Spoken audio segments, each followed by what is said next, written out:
Oh, what a day! What a lovely day!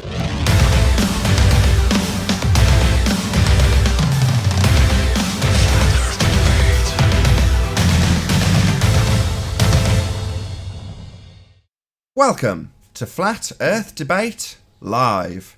I'm your host Nathan Oakley, and if you are new to this channel, or you've not done so already, then be sure to subscribe and hit the bell notification icon to keep up to date with the Flat Earth Debate.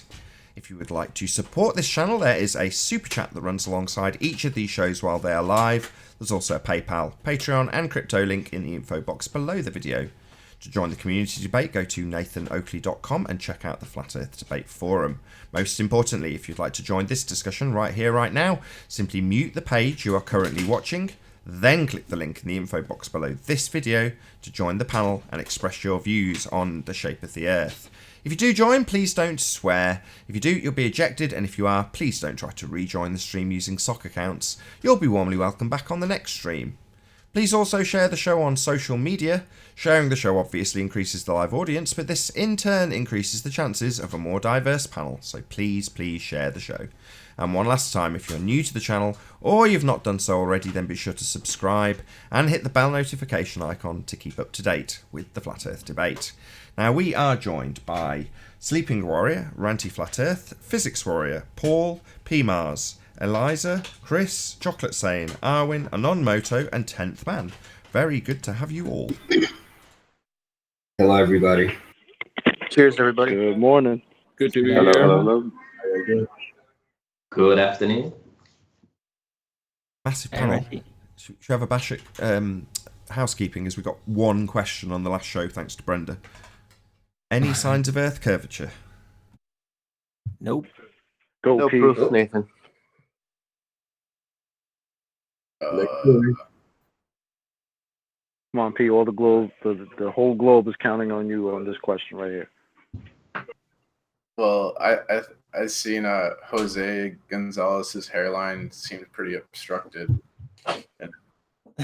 Earth curvature.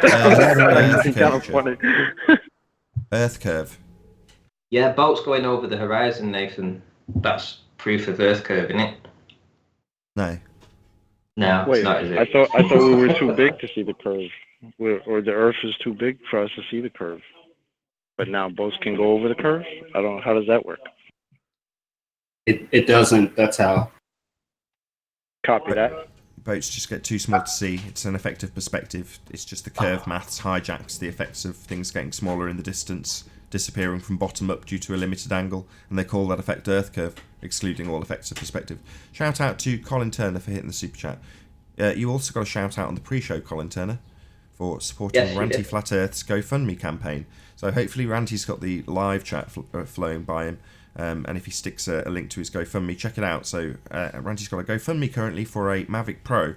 So Ranty, who, let's be honest, doesn't exactly make a mint out of doing YouTube videos, but we definitely benefit from what he does. And in terms of support that he could do with most highly, or most above all, is sort of support to buy this sort of equipment, because it will get utilised, and I will certainly support Ranty's GoFundMe also. So hopefully I'll stick a link in the chat. Check it out. We'll also do a Ranty-a-thon hopefully this week, where Ranty will run some of the footage that he's got from previous observations and hard work that he's done. And hello.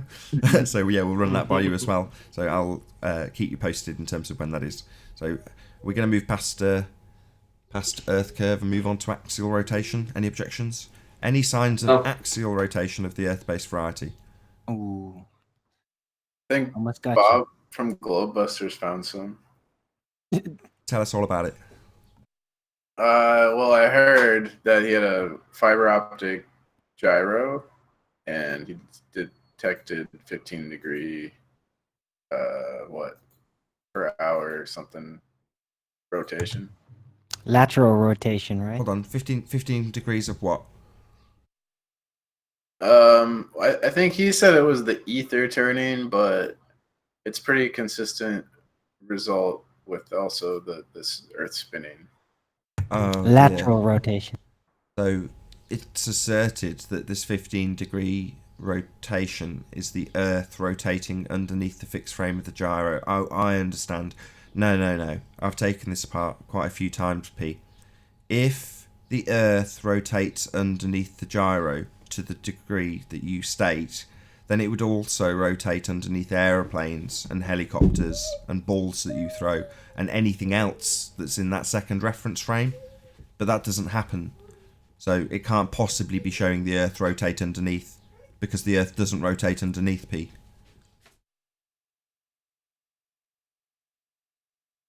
Okay. How long did it take to move 15 degrees, P? Do you know?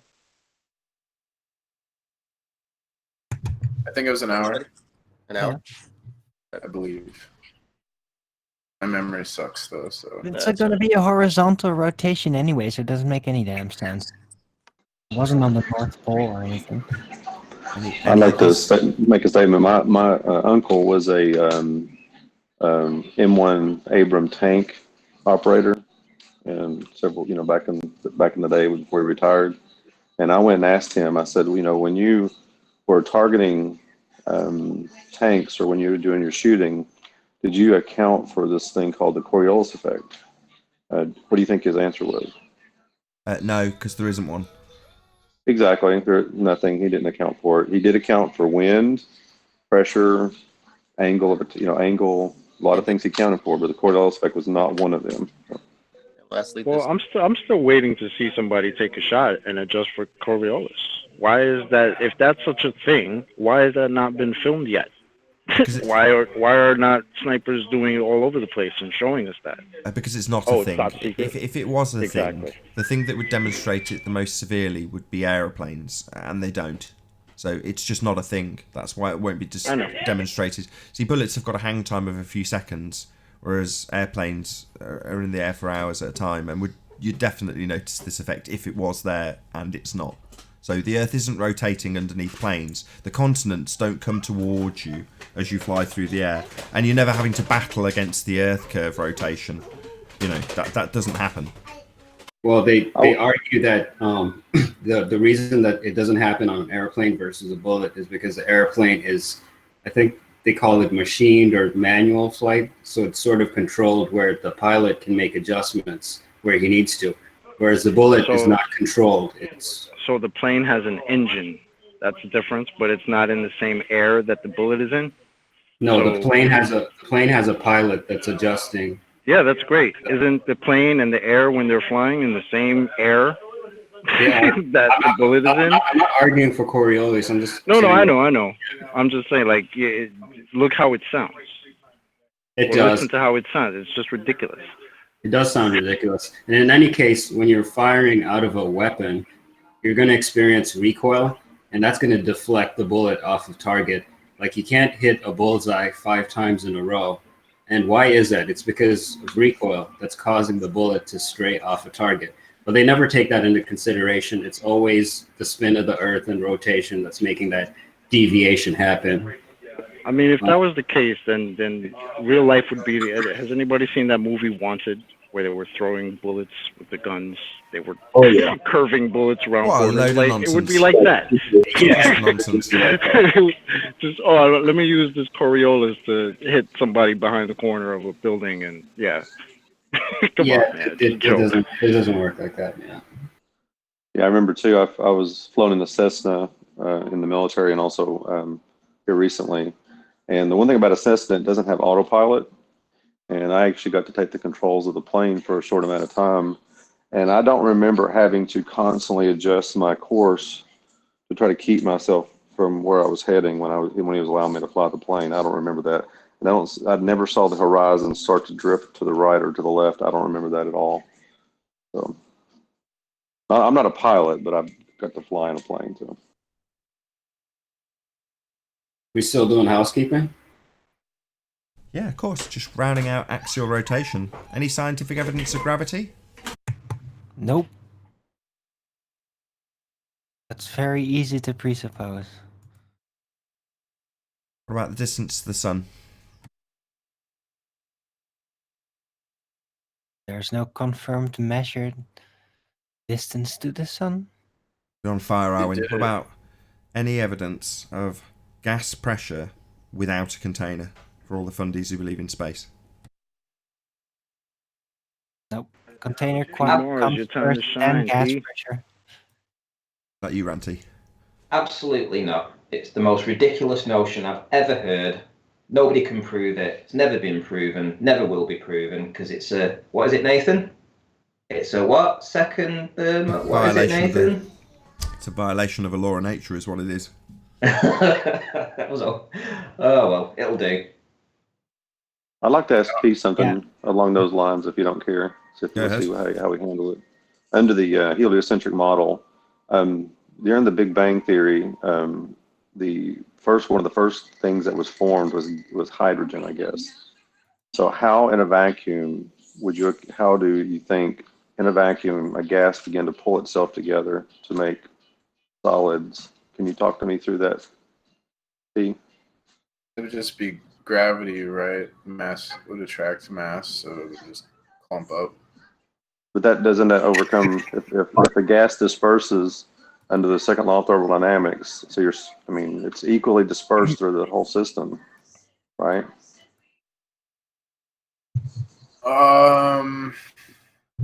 Well, wouldn't the force of gravity would resist the What?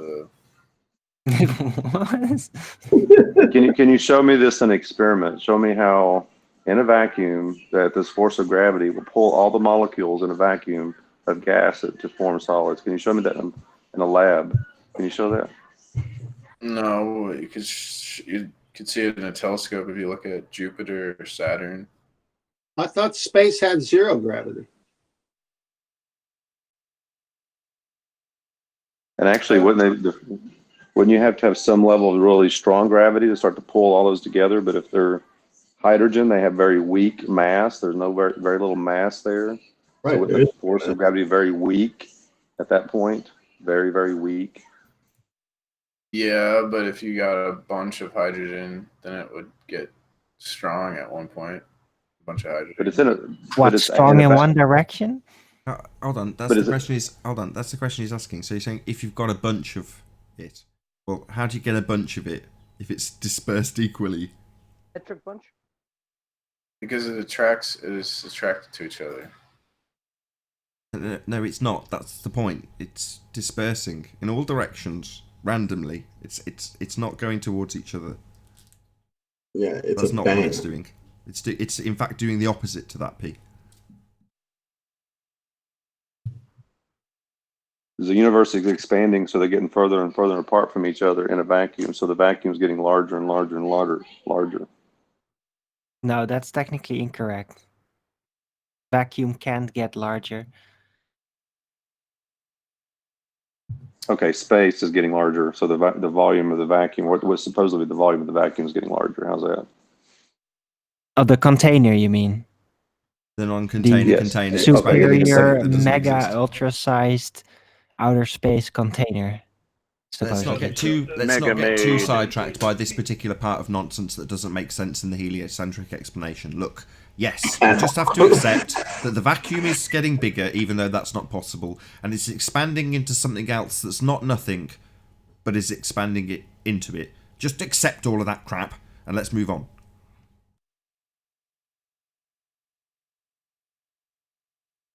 Okay, Nathan, you got me. I'm moving on. Well, cool. You can still ask the same question.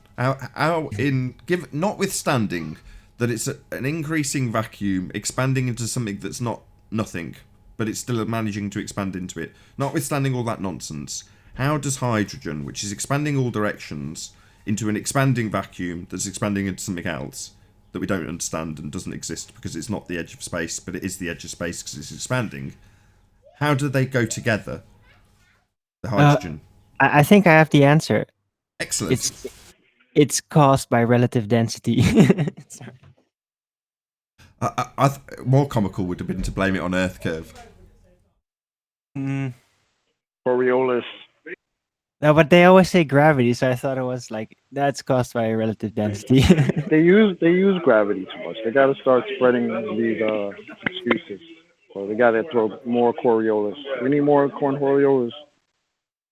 Yeah, can I round out a point I was making? Go ahead. Could you please share my screen, Nathan? Yeah, sure. Okay.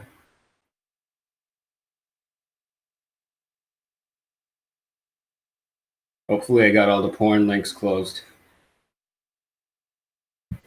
You don't want to pull a West Stace. No, I don't.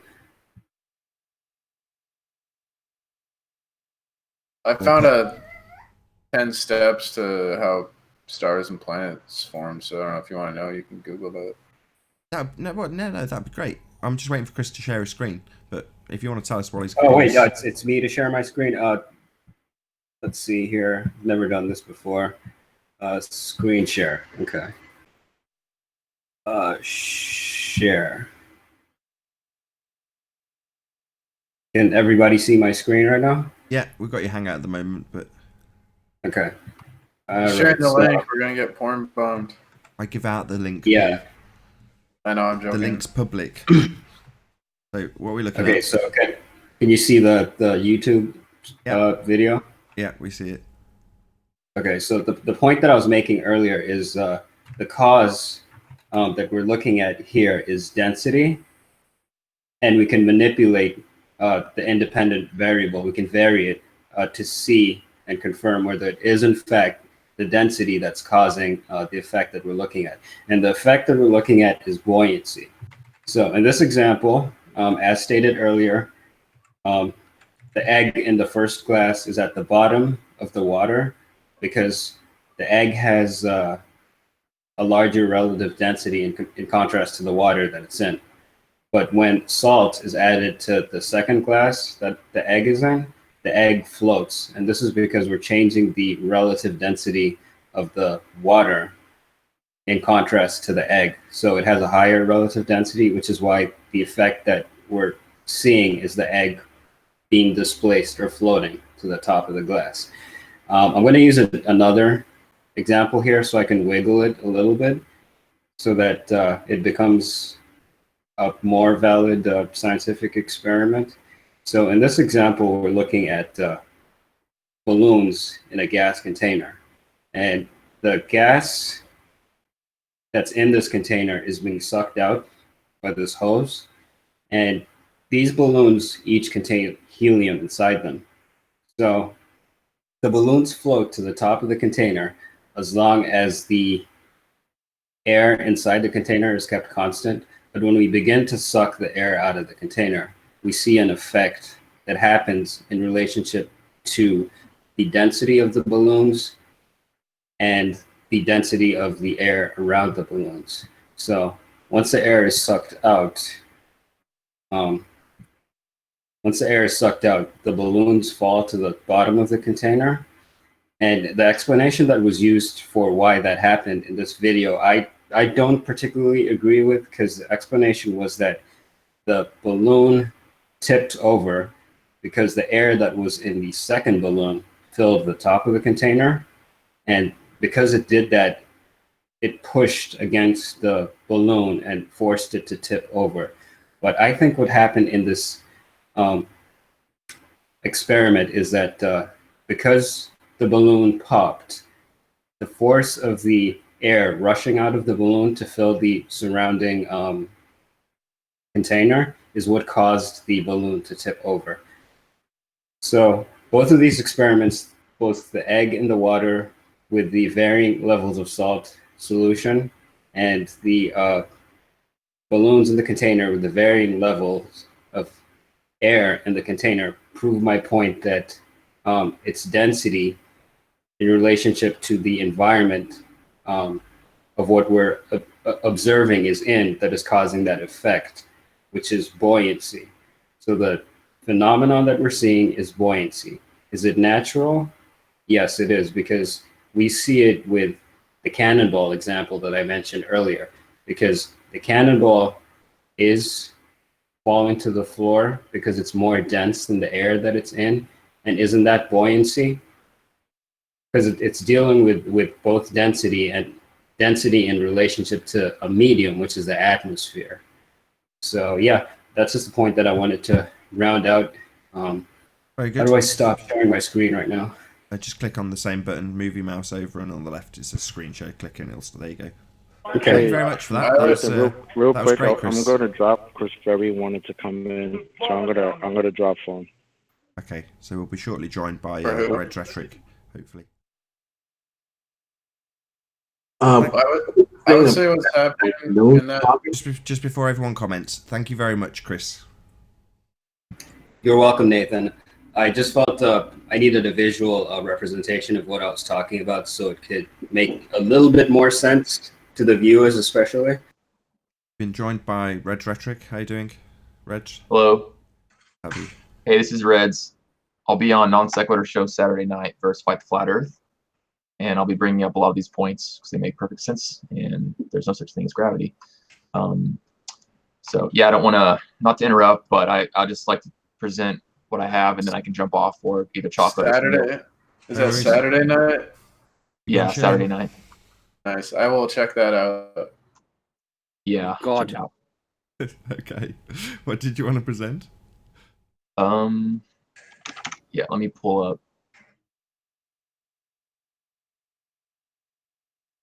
I need to pull up a couple links so I can show some data. All right, let me present my screen.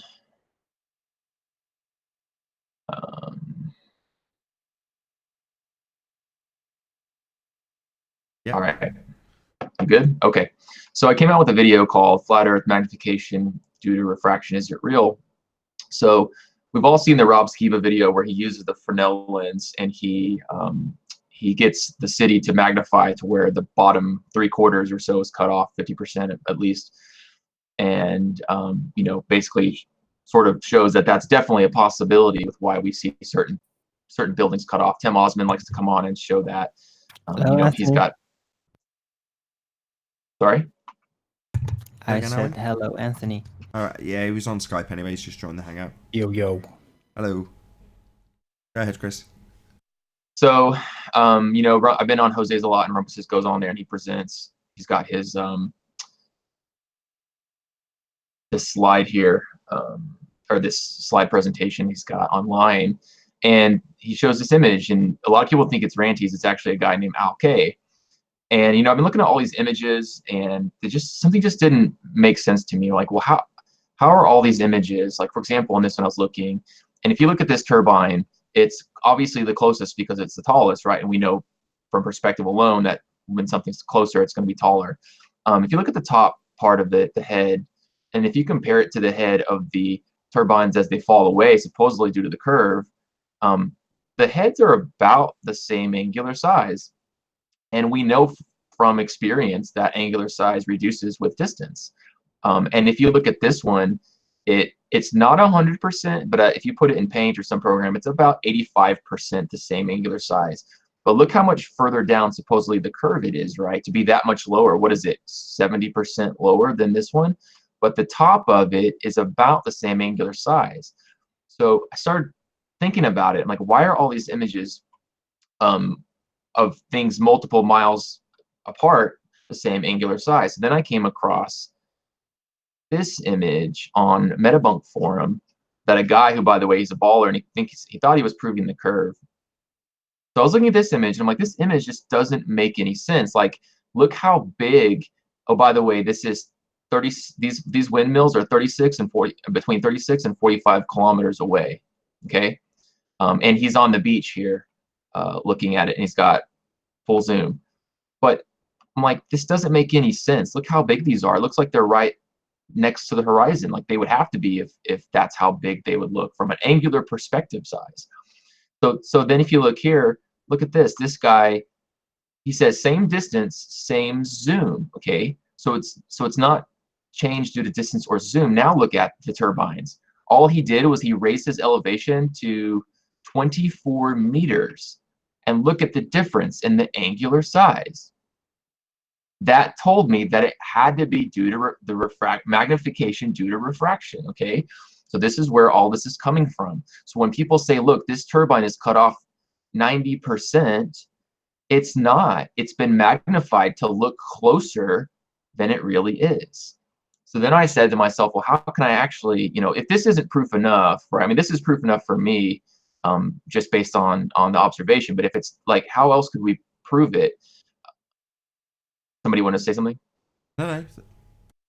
Okay, so then I said, well, how can I prove it? Well, what we can do is you can get what I call real, true angular size that an object should be. So you can go online and you can do a calculator to say, if an object is 20 miles away, and I know the height of the object, let's say it's 100 feet tall, that the angular size should be, and you can actually get it in pixels. You can say it should be, 1,000 pixels tall, right? So then what I did was, now unfortunately I can't show the analysis I did because it's one of Tim Osmond's photos, and he told me I can't use it to prove flat Earth, or to try and prove flat Earth rather. So unfortunately, I did. Hang on, that'll be fair use. You can. Yeah, you can ignore do what Tim says. Yeah, you can put Tim's stuff on. Okay. All right. Cool. Let me do it. Yeah, it's covered by fair use. You can't censor reality. Right. Yeah, and it's definitely a criticism. He also can't claim he's a cartoon. So yeah, I'll just make that disclaimer. Well, now. If you want to claim this, Tim, yeah, I'll need your full name and your address so I can serve notice when I appeal it. So feel free, but you will be giving me your name and address and making it a matter of public record. There you go. Disclaimer out the way. Feel free to use whatever you like. Cool. In that case, here we go. So I use this image that Tim likes to present. So to do all this, I needed all the metadata from his camera that he gave me, and I needed all the distances and all that. So the distance is 26 miles from where he is to these buildings. The camera data is 357 millimeter zoom with focal length with a P900. That's as far as the optical zoom will go, and that's what he said he used. Then I needed the height of this building. It's 420 feet. From there, I can calculate what I call real or true angular size. The true angular size is 830 pixels. I used an online calculator from a guy who's a photographer who created it on his webpage, and I can show you if you want for documentation purposes. But basically, the true angular size is 830 pixels. Okay. The true angular size of the upper portion is 398 pixels. That stops where this red line stops. So everything you see from here to here is either additional due to magnification or due to mirroring or inferior mirage or refraction, however you want to describe it. This green line is the angular size with refraction that the image shows. In other words, it's if you were to just look at this image and say, oh, I want to see what the angular size is, right? You come up here, you pull it down, you say it's whatever pixels. You can't do that because the image has refraction. Okay, I was trying to explain this to Tim and Rumpus. They're doing it wrong. So when Rumpus pulls up Alkay's wind turbine and says, oh, the angular size is from here to here, well, you can't do that if it's refracted and magnified, which is what I'm proving it is. Okay. So the image shows the angular size is 1106 pixels. That's 33% more than the true angular size. So what the whole point of this is, and I'm about to be done, the whole point is they would take this image and they would do what they call blink test, right? So they'll take a photo of this or something, they'll shrink it down, and let me just do it real quick. Take 2 seconds. They'll come over here. They'll say, oh, look, the blink test shows the building, the building should be way down here. Why is that? Okay, that's because they're using an incorrect angular size. The blink test should stop here. Okay, that's the true angular size when you take out refraction. Now, here's the catch. They're still going to say, well, look, you're missing this from here to here. Okay. The problem is we know that refraction, angular size, perspective, angle of attack, right, whatever you want to call it, diffraction, all these things can account for a missing bottom. The biggest issue, the biggest thing this proves is that when they do these blink tests, you're gaining or losing, depending on how you look at it, that much space because of refraction. Now, can I explain why it's happening or what exactly is going on? No, I can't. But that is the fact of the matter. Now, I need to do this with another photo. I'm going to do it with Alkay's. I really want to do it with Jose's blue and white tower, but I don't think he's going to have the metadata from the camera because it was from a video, and I don't know if he's going to have the focal length and all that. I will do it with Alkay's. Rumpus isn't giving me the original, and he's not telling me how tall the turbines are. But I will do it, and I will prove this same thing is happening, and that they're using a refracted magnified image to try and prove curvature. Okay, before everyone interrupts. Thanks for the presentation, Chris. Exactly. Yes. Thank you very much for the presentation. Excellent. Can I just say something, Chris? You know, when I said to you that I would go and do this for you. Hold on. Is there anything else you want to add, Chris, before we thank you and round out? Nope. Brilliant. I mean, I think Physics Warrior was Nathan, first. the only thing I want to address is that we're not also addressing the wavelength function of the magnitude of the ocean. It's completely an independent medium. It does cause a difference of latitude. So, I mean, that's another part that can skew that can give the obstructions for on the ball side, and they're missing that part of that visual. So could I just say that I did say that I would go and do as you asked. You asked me to go and film some. Well, I said I would go and film some wind turbines for you, and I did do that. I did exactly what I was intending to do. I did that yesterday. I did one from 50-foot elevation and one at 10 feet elevation with a 1700 focal length. Hold on. Let me get you shared. Just give me a second. Okay.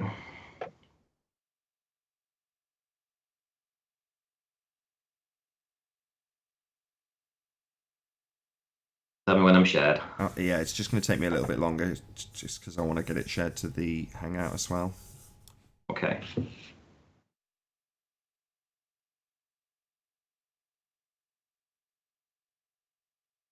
Okay, can everyone say everything? Is everyone happy? Yeah, go ahead. Yeah, it's a little bit blurry, but... Okay, well, I went down and I took these images in 4K. So I've got a set of 6 images, 3 from a 50-foot elevation and 3 from a 10-foot elevation. The same turbines, 1700 focal length. And these were the 2 images. So from the high elevation, for instance, you get to see this turbine in the background, but it's not really evident in the lower image. But the one thing that I did notice once I lined all these up is the depth of the inferior mirage. And what I'm going to do is I'm just going to put a little line through where the inferior mirage meets the horizon at the high elevation, which is about that depth there. But yet when I place it next to the inferior mirage that starts on the bottom image, can you see that it's about 60% of the full height of the depth of the inferior mirage, which says that the inferior mirage is much thicker the lower we go down. It holds a greater area of the image that you're taking. It takes up more pixels. So from a higher image, the inferior mirage is thinner, and when we go down lower, it's greater. And because it's greater, it appears that that's what's hiding this turbine in the background. That's the way I see it, is that this depth of the inferior mirage is big enough to hide this for a start. Right, Ranty. So that's one of the Would you like these images? Yeah, what's the distance? I'll figure it all out for you. It's like I took the images. I've just put this together whilst you did your presentation. I'll have to check all the details, but okay. Yeah, I mean, if you want these images, you can have them. I'll give you the data. Yeah, if you have the metadata and the distance. Yep. So. Cool, Ranty. Right, that was unexpected. Thank you very much. This has been a really cracking show so far. Thank you, Chris. Thank you, Ranty. Thank Chris, you, I've got as a question well. for you. The other Chris. Yeah. Chris, I've got a question for you. Yeah, what's up? On Dim's video picture, would you agree that the aspect ratio of the buildings in question is different to the way the buildings actually look? They appear to be squashed. Yes. He doesn't tell people that, does he? He won't even admit that. The fact that it's squashed means that you don't need as many pixels to obstruct the bottom bit, because correct, it's being squashed for some reason. Now, even if, regardless of the fact that they do appear to be squashed, I don't see how it's possible on a sphere that they would appear to be squashed. But this phenomena does seem to be there, and I don't know. It just needs to be addressed, because basically Tim tells people that there's a missing X amount of feet curvature, and he doesn't compensate for the squashing effect. I'm just wondering if you could comment on the squashing. Well, there's a lot of things that the ballers won't admit refraction can do. So I still have ball people tell me that refraction is light bending around a curve. I'm like, that is complete brainwashing, because when you first get into flat Earth, let's be honest, nobody knows about refraction unless you're right, in some sort of science field or light field. Nobody, maybe you've heard about it, but you've never researched it, you've never studied it. Most people, I'm gonna say, right. So the ballers are in the same camp. So they join flat Earth or ball Earth research. They get their information from ball earthers, and ball earthers say, oh, well, it's light bending around a curve. But what they don't realize is, no, it's just light bending through the medium, right, the atmosphere. You can have refraction on a flat plane, and I guess you can have it on a curve. But the point is refraction can do many, many things, and they don't account for those many things that it can do, or if they say they do, they're not accounting for all of them. So Rumpus will show his turbines and say, oh, I've accounted for the inferior mirage fold line, but it stops at the water line. Well, how do you know that's where the mirage line stops, right? We've all seen videos where the water line rises and lowers due to refraction. So what if the water line were to lower due to refraction? That's where your missing point is. The bigger part is what I just showed, is they're not accounting for true angular size. They're using the refracted image to do their angular size calculation, which is the trick. I figured out the trick. So when you do that, so this one is on TIMS is 33% more angular size with refraction than without it. So the trick is you use an image that shows magnification due to refraction and say, aha, look, oh, here's my blink test. It's missing 75% of the bottom. Well, no, if you account for refraction, you reduce the amount it's missing, and then that is more easily explained when we talk about perspective angular size and the mirroring band and refraction band being able to cut off the bottom quarter, 25% of the building. Yeah, there's loads and loads of things to take into account. We recently had this with Tim Osman himself, detailing a list that I don't think he made, and he came on the other day and was like, what's the excuse today? It's like, well, there's plenty to take into consideration. The refractive effects based on the atmospheric conditions of the day, the angle that you are taking the picture of, the available angle based on your elevation, the obstruction that can be caused from the water itself based on stuff Ranty went through yesterday, the sea level isn't sea level, there's more to it. So all of these things are a cause of stuff in the distance getting smaller. The biggest one being the fact that it simply gets smaller with distance. Perspective itself is the main hijacking here, but there are so many other things that you could take into account on top of that aren't necessarily the sole cause of an effect, but are ultimately something else that needs to be taken into consideration when it's just asserted that every effect is just Earth curve obstruction, based on their begging the question, proof of nothing, perspective hijacking curve calculations. So yeah, there are a multitude of things, and this is yet another one. It makes me smile, Chris, it really does, when someone like yourself looks into this and just scratches their head like Ranty does and so many others do, and go, well, what actually is causing this then? This is strange. Why do we have this effect? Well, you get low to the deck, you're looking through an absolute shitload of moisture, and presumably it's magnifying it a bit. You get higher, you get above that, it doesn't. So that's what you've discovered. But the trick, the swindle, that's the bit that makes me smile.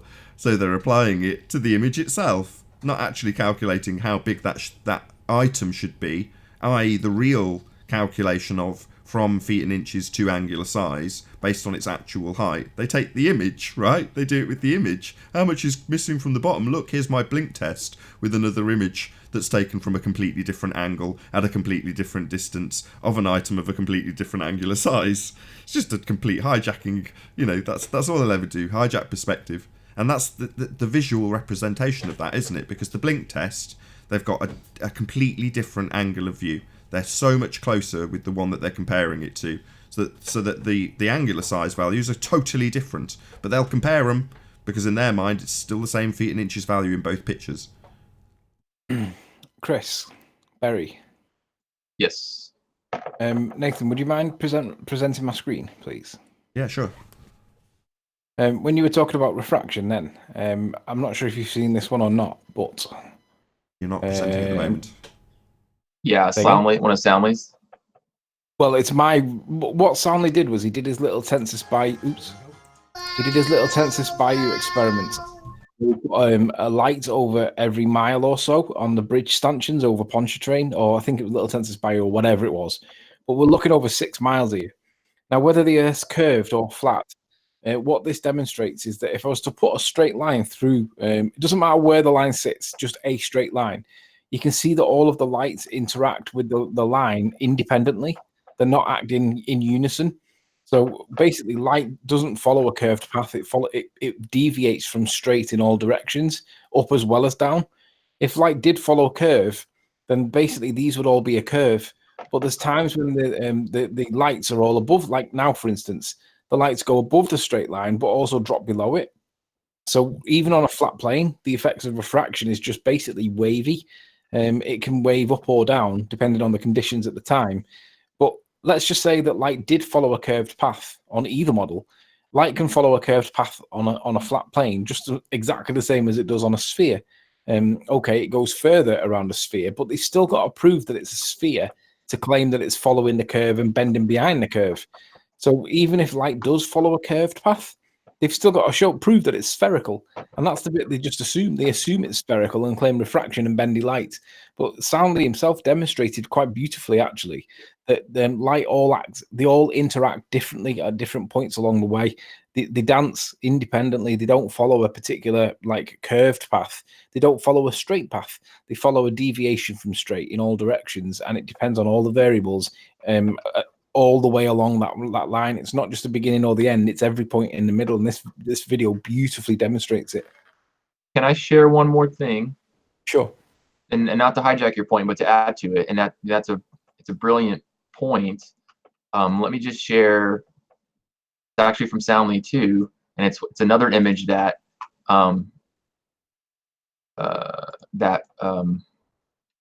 Rumpus uses. Okay, can you see? Yes. I don't know how clear it is, but so this top. So keep in mind this is from the same distance. Oh, here's the crazy thing. It's from the same distance and the same height. Look at this building here, how squashed and compressed it is, and now look at it here. Which is what we see in Skunk Bay. Have you seen Skunk Bay? Is what we see in Skunk Bay, absolutely. But what they would say, Rumpus, so here, Rumpus is trying to say this image is loomed up, which is why you can see more of the building. Yeah, it's complete nonsense. What's happening is it's stretching and shrinking So that means that means on the Skunk Bay footage, he thinks that the clear effects of refraction in the background with that faded mountain in the background, he thinks that that's demonstrating looming. Absolutely, he thinks it's looming. I told him, Rumpus, you've got it backwards. This is showing compression and the rise of the horizon. This is showing this is more of what reality would be, right? The building isn't skewed. Look at it. It at least in terms of proportionality, it might be some compression at the bottom, but you've got an almost perfect square. Chris, can you see the tall building where you've got your mouse, and then you've got the building next to it where you've got the move your mouse over to the right? Yeah, the next yellow one. Next the yellow one. Yeah, that one. Yeah, and then you've got that bright yellowy orange splodge next to it. Right. Yeah, that there. Yeah. Can you see whatever height that's at is presumably just above street level, and you can see it in the other image. So if that really was looming, that light wouldn't exist, would it? It's just been compressed to hell. Correct. And if you look at the big building and you look at the yellow piece next to it, they're the same height on the top image. Right. You can even see. No, them two the two yellow dots on the left-hand side where your mouse is. Yeah, you can either side. It works. Yeah, you can see them two that look like they're below the horizon. They could be in the foreground. Actually, they may not be on the horizon. Well, see, so what they would do, the ballers would say, look at this and say, well, where does 90% of the building go, Anthony? Right? And you would say, oh, well, it's been compressed. And they'd say, well, you can't compress that much of a building. But we clearly see that you can. Yeah, you can see the street lights. Unbelievable. You can see the prominent street lights on both pictures, so it can't be going behind curve, can it? It's clearly compressing. Yeah, it's ridiculous. Ranty, before I get off, did you see this one? I'll just say shout out to Earth is Seriously Fact for hitting the super chat. Thank you very much for your support. Ranty, did you see this one? I don't know if you were on when I was presenting earlier. I just want to make sure before I jump off or before I stop sharing. Yep, I can see it. Yep. Okay, but you heard me talk about it? Yes. Okay, cool. Is 10th Man there? Also has the same videos. Who does? Sorry, I was. Yeah, I'm here. Well, here's the thing. If you see, you know that top image that he's presenting. Oh, you've gone, have you? Yeah, I unshared. Hey, All right, Anthony. okay, so There you go. can you see how strong the waves are? There you go. I'll put you back up, Chris. Okay, hold on. Sorry, in this one? Or this one? No, with the turbines. Yeah, there we go. Yeah, Has the Rumpus turbine, given yeah. us any indication of what his elevations were in this? Well, let's read it. 2 photographs of a wind farm in the North Sea with windmills at a distance between 36 and 45 kilometers. So 36 kilometers, 22 miles. Does this look like 22 miles? No. First made while standing. So he says he's standing on the beach. So let's give him a 6-foot elevation. Second, while standing on 24 meter. I don't know what meters to feet is. Was that 75 feet about? Is it 3 meters a foot? Something like that. Yeah. So it's the same distance. So this, if you were talking about this one, it's let's say 6 feet. I don't know. About It says on the Yeah, beach. About 80. Just So under. if 80. he's 6 feet, right? Do we know what the ocean swell was on that day, and do we know what the amplitude of the waves were as well? Because when he thinks he's 6 feet, if he thinks he's standing on the beach and he's 6 feet above actual sea level, which is where his toes would touch the water, if you've got a swell of say a couple of meters out to sea, and then you have the wave height, which is probably let's say an amplitude on the waves of another 2 feet or 3 feet. If his toes are touching the water, right, and he thinks he's 6 feet above the water right there, when he's looking out to sea, he's effectively 9 feet. Well, he'll be 3 feet lower than the water he's looking over, because those waves and the actual sea swell will be 9 feet high.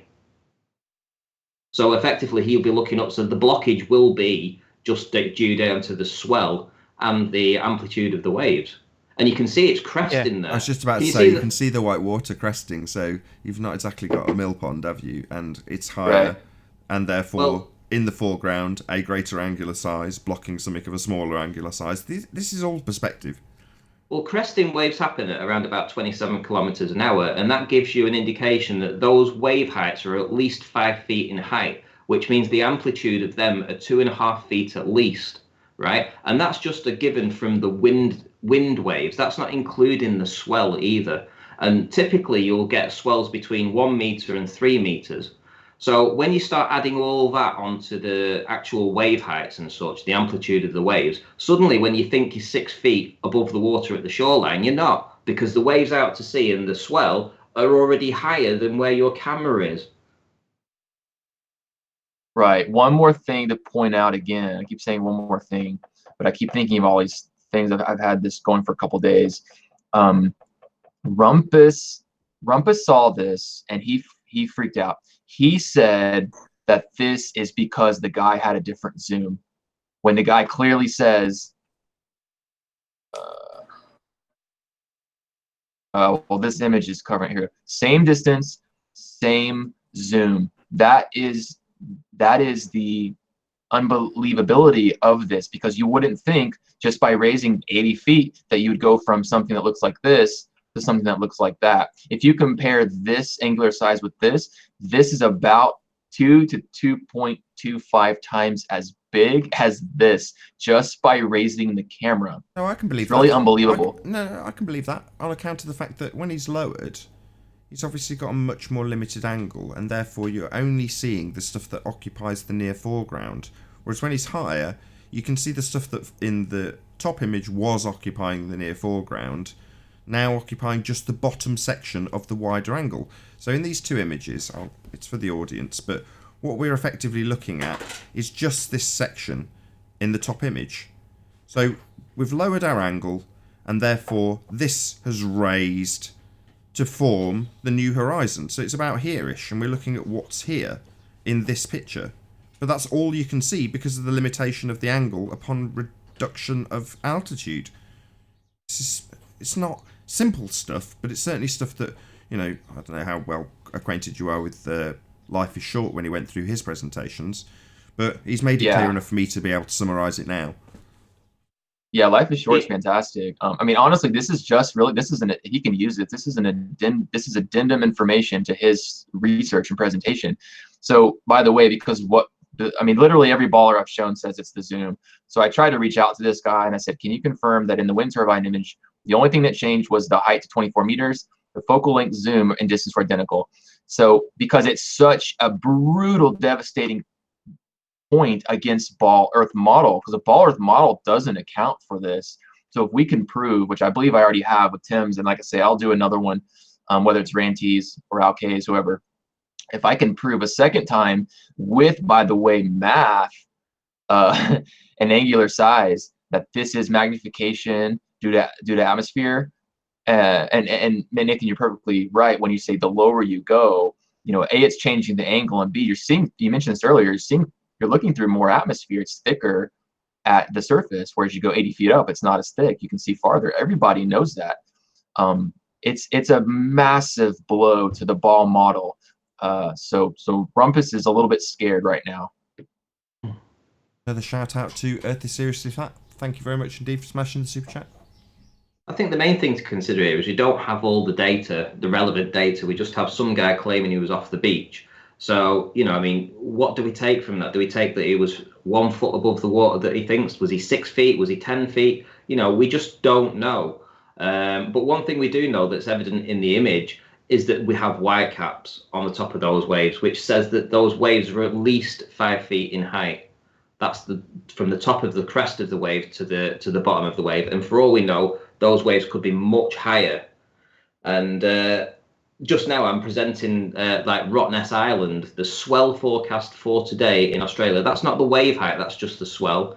And if I just hover over right now, we've got a 2.1 meter swell, which means that 1.05 meter, or effectively 3.5 feet of amplitude on just the swell alone. So when your toes are at the shoreline, the swell that's happening out to sea, 3.5 feet of that will be swell across the whole ocean. And then you have to add on top of that the height of the waves that are out in the distance as well.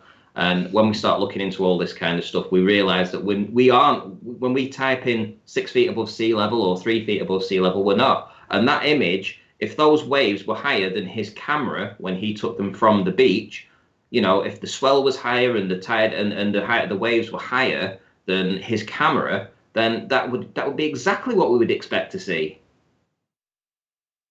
Bottom of the turbine's cut off because he's looking into waves that are higher than him out to sea. Right. The waves that are nearer to him have a greater angular size than the turbines that are far away. It's a perspective effect. Something in the near foreground can obscure something in the background, even if it's small. Simple as that.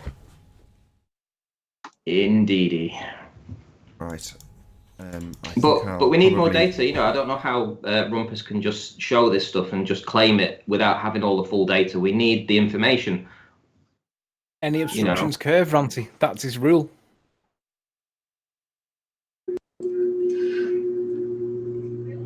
What I find weird is that on their model, the ball model, the ball always rises. It's like you're sitting inside of a concave on a hole, practically always rising in every direction.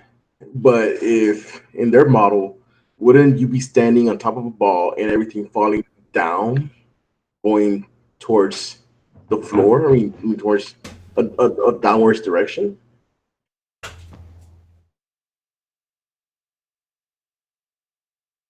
Well, it should be. Everywhere you start, where you right now, you're the highest point in the world, and the person next to you is below you. It doesn't matter if they're an inch away from you or 10 feet away. They're still lower than you. You're on the highest part of the world, if you believe them, and everything is down from where you are. It's just falling away. Hey, Nathan, before you close out, is Chris still here? He's still here. Well, both of them. Which one? Is it the Chris that was presenting the shot that had the different elevations? Yes, Chris Yes, Berry, I'm here. AKA Red Tretrick. Oh.